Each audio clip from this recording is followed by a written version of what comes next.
Yes. Oh, yes, powerful. It's very nice. It's very nice.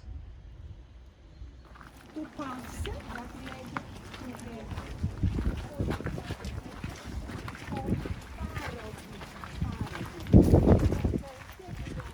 now, during the Roman times, the theater was not used only for performances, but mainly for shows, animal shows or naval battle shows.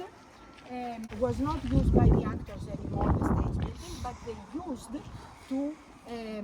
to keep the wild animals. So underneath the orchestra, they had dug a tunnel.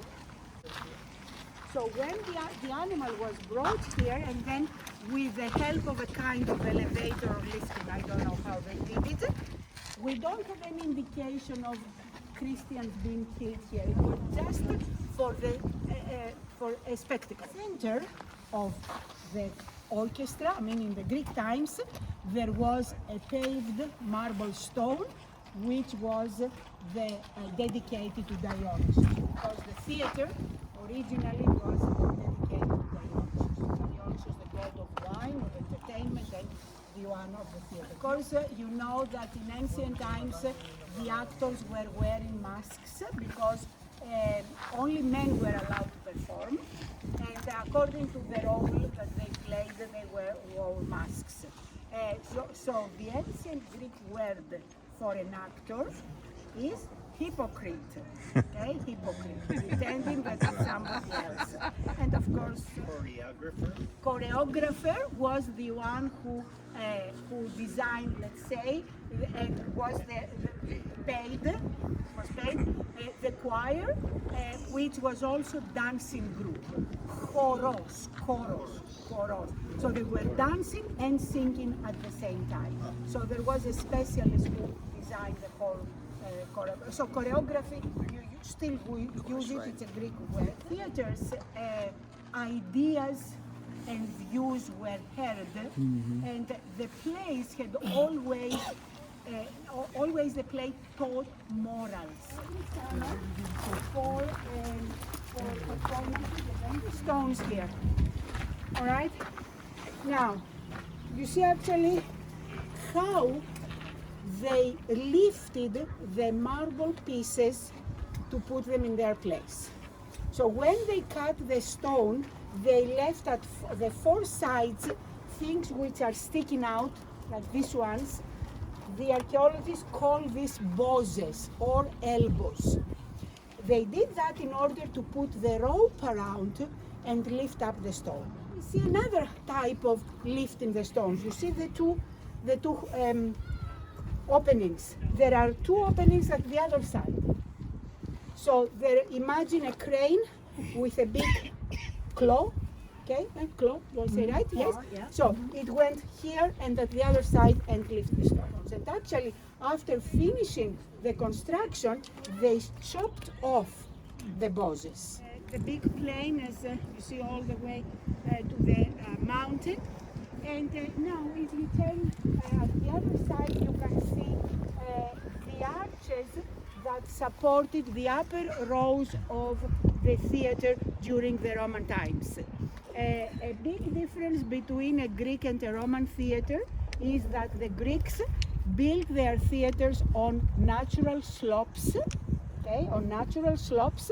The shape of the canvas of the auditorium is has a semicircular arrangement, because in early times the Greeks had discovered that with this way, the sound wave reaches with the same strength the first and the last row of seats. So all the Greek theaters are built on natural slopes. And the second big difference from architectural point of view between a Greek and a Roman theater is the orchestra. The orchestra is the floor between the seats and the stage. So in a Greek theater, the orchestra is full circle. In a Roman theater, the orchestra is half circle. estimated to have been about 10,000, 15,000. But later, when Philippi became a Roman colony, the theater was extended since there were more people. So in order to support the upper row of seats, they formed these arches.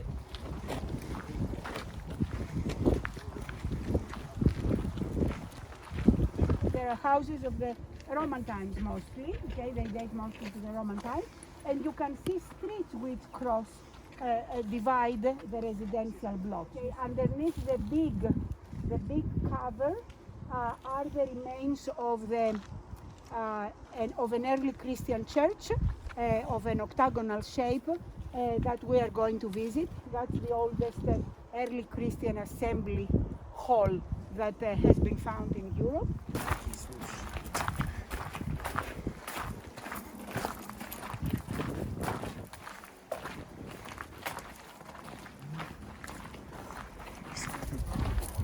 Statue with wings is not an angel, all right? You know that, right? It's the statue of Nike, which means victory, and the Nikes are always depicted with wings because Nike, Mickey, victory, never stays in one place, all right? It flies from place to place, from city to city. So here you see the statue. Nike, the Nike shoes, all right? The Nike shoes actually is the wing, okay? But then we have every summer in July and beginning of August, there are ancient drama performances.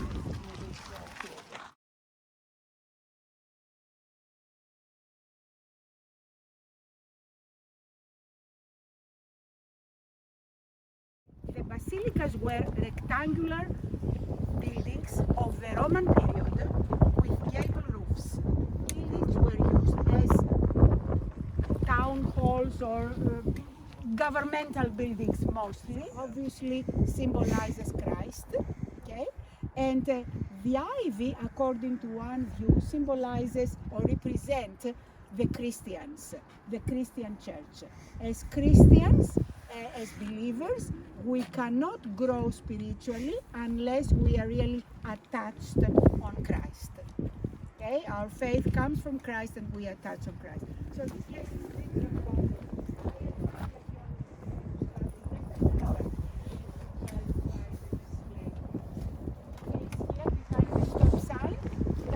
led to the first floor, which was for the women. Now there is another section, actually two rooms, a hall here. Look how beautiful. I mean, beautiful. There are some remains of plaster which was painted, which means that this was the hall which led to a room that was very significant. What was that room? Probably was the baptistry. You see the two columns there? The archaeologists, there is one of the theories, they have not found a permanent baptismal pool here, a dug one. They have not found. But since the day was covered with marble, so we believe that the walls were also covered with marble.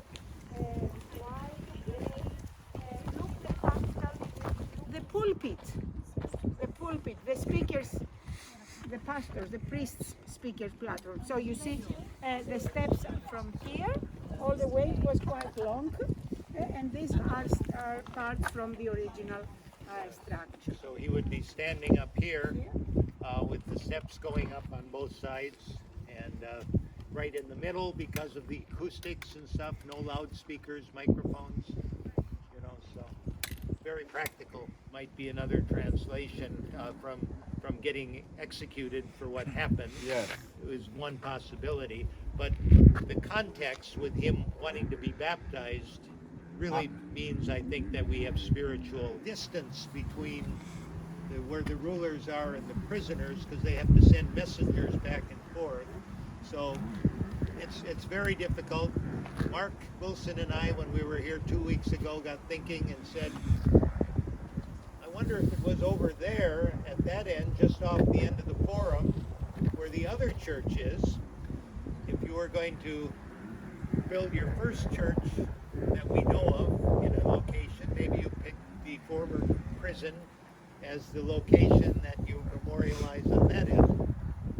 Total hypothesis, but that makes more sense to us than these other locations. You can see that that it has the shape of the Greek letter P, but inside, do you see these steps, which means it shows that there were seats around. It was a place before the rulers, and if the administrative buildings are on this end of the forum, it would have been someplace there that the rulers would have been.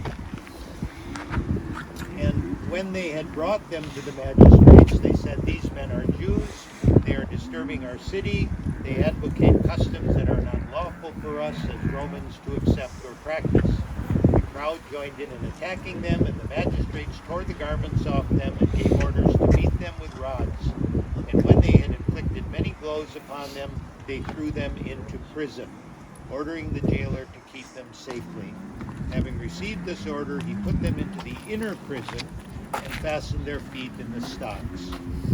And about midnight, Paul and Silas were praying and singing hymns to God, and the prisoners were listening to them. Suddenly there was a great earthquake, like the one that destroyed the church here several centuries later, so that the foundations of the prison were shaken. Immediately all the doors were opened, everyone's bonds were unfastened, and when the jailer woke and saw that the prison doors were open, he drew his sword, was about to kill himself, supposing that the prisoners had escaped. But Paul cried with a loud voice, "Do not harm yourself, for we are all here." And the jailer called for lights, rushed in, trembling with fear. He fell down before Paul and Silas. Then he brought them out and said, "Sirs, what must I do to be saved?" And they said, "Believe in the Lord Jesus, and you will be saved in your household." And they spoke the word of the Lord to him and to all who were with his house. And he took them the same hour of the night, washed their wounds. He was baptized at once. He said, "Lord, be holy." And he rejoiced along with his entire household that he had believed in God. And when it was day, the magistrates sent the police, saying, "Let those men go."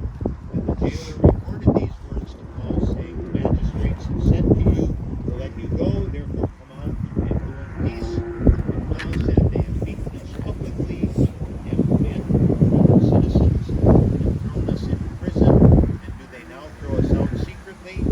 No, let them come themselves and take us out." The police reported these words to the magistrates. They were afraid when they heard them that they were Roman citizens, and they came and apologized to them and took them out and asked them to leave the city. So they went out of the prison and visited Lydia, and when they had seen the brothers, they encouraged them and departed. the 3rd century BC building, which was, according to archaeologists, a hieron. Hieron was a temple dedicated to heroes. Who were the heroes? Could be the kings, like Philip II. In Vergina we have a hieron dedicated to Philip II, or Alexander, or another important person. And also, so this is 3rd century BC structure, so there is no way that the prison could have been next to that.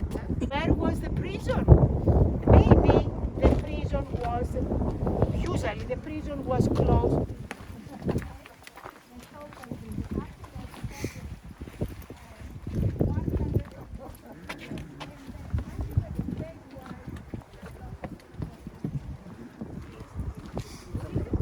Now, in the 5th century, they built the early Christian church that we walked through. In the 8th century after Christ, there was a tremendous earthquake in the area. The area suffers from earthquakes. They don't believe it's the original prison of Paul. Constructions, dry tunnels, in order to dry the plain. And at the end of the attack in Philippi, people abandoned the place and they went down to Neopolis to live. So earthquakes destroying the buildings.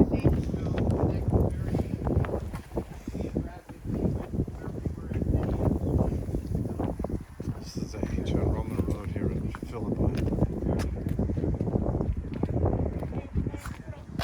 Apostle Paul would have walked on this road.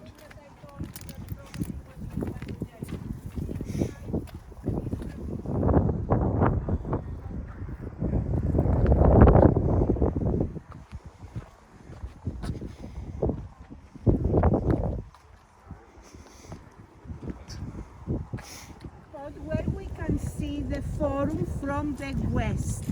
Okay?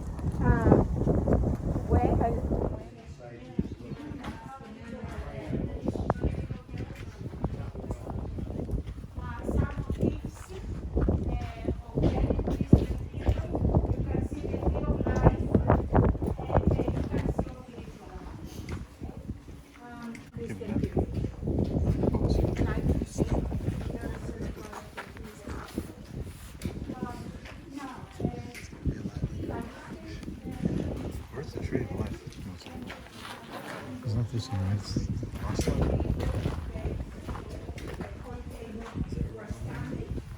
That's around that. Maybe that's it. That's the tree. That I mentioned before. Okay, that's the inscription. You see the mosaic floor in Christ. What he did was in Christ.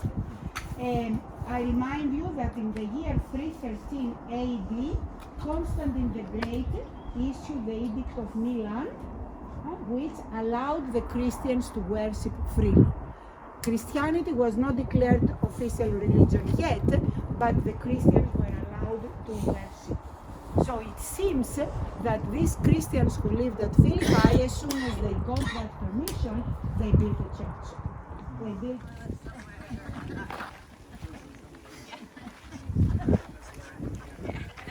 This is actually the town.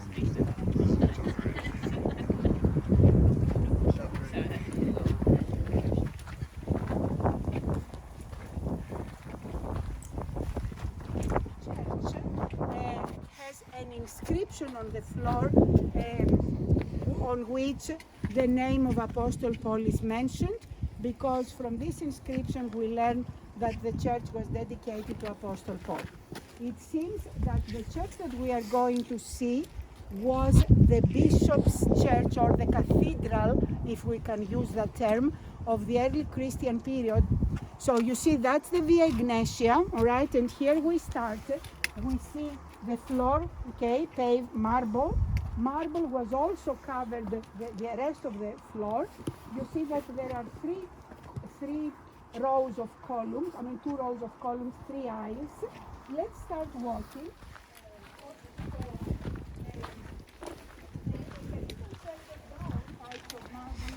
Look at the floor here. Very cool. Columns. Look the design, this zigzag motif, it's called meander, and the typical Greek design. Meander was the symbol of eternity in ancient times, because there is no beginning. So this is the lower level is Roman, and on the top of this level they built the church. You can see the mosaic floor. Imagine that this wall on the left didn't exist, and imagine that the foundation. Hey everybody, good morning. It's so good to be with you virtually today. We are here in Greece this week, the city of Philippi, where we get the letter Philippians that Paul wrote. So just a brief story of how Paul got here. He came up from the city of Troas, which is actually in modern day Turkey, and took a ship all the way to Neopolis, and then came up and walked to Philippi, which is about 15 kilometers north of the harbor. So he could do that pretty easily in one day. They're used to walking in those days. And so from here we learn about the first convert in all of Europe, in what was considered the West at that point. And that was Lydia, a woman who was from Thyatira. And so we read about Lydia getting baptized outside the city. We actually visited that area just a little bit ago, saw possibly the river where she was baptized, and the road is called the Via Ignatia that Paul would have walked on, and it actually goes right over here to my left through this city. This is what we've seen before, the Agora, the same as all Greek and Roman cities in the ancient world, the meeting place and the marketplace. And so anyway, from here, the Agora is actually where Paul was dragged off into prison. This is a story in Acts 16. You can read it on your own, but Paul cast a demon out of a little girl who was a fortune teller, and the city magistrates and everybody got upset. because she couldn't tell fortunes anymore. So they brought Paul, beat him and all of his companions, and threw him into what we now know as the Philippian jail in Acts 16. And that's where about midnight, Paul and Silas were singing hymns and praising God, and all the other prisoners were listening. And there was an earthquake, and their chains fell off, and their stocks were broken that their feet were in. And the jailer and all of his household gets saved from that incident, and it's just an amazing time. He gets baptized and all that. So we're standing here in that place today, and it's just an amazing experience to be here.